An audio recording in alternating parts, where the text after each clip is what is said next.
Bună ziua! Bine v-am regăsit! Astăzi vom face ciulama cu ciuperci.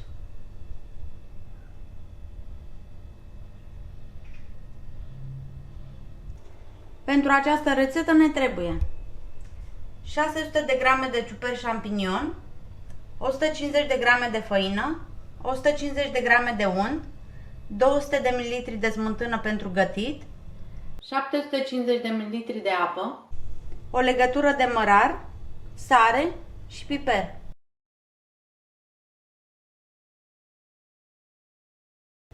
Începem prin a tăia ciupercile.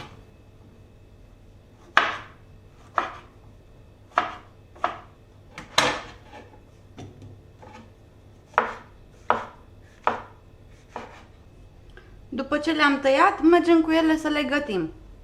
Punem la topit jumătate din cantitatea de unt și așteptăm să se topească.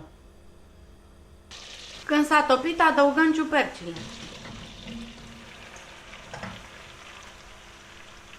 Le lăsăm pe foc până se gătesc, amestecând periodic.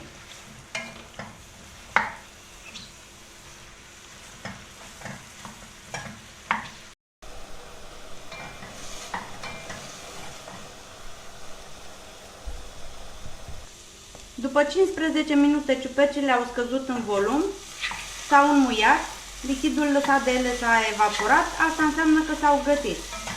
Acum stingem focul și le dăm deoparte. Punem o altă cratiță pe foc, adăugăm cealaltă jumătate din cantitatea de unt și așteptăm să se topească. Când s-a topit, adăugăm toată cantitatea de făină și amestecăm bine cu untel.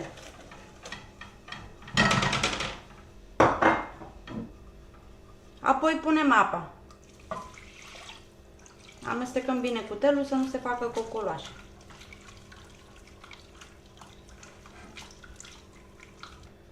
Lăsăm sosul să fiarbă 5 minute, amestecând în continuu.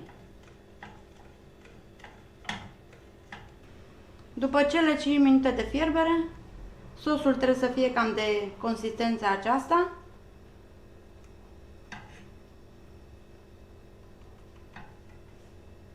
Punem ciupercile.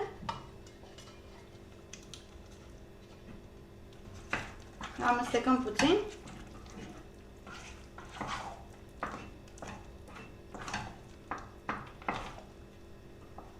Adăugăm și smântâna, sare, piper,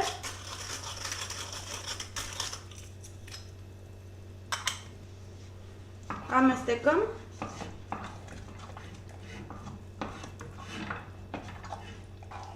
și lăsăm să fiarbă pentru încă 5 minute.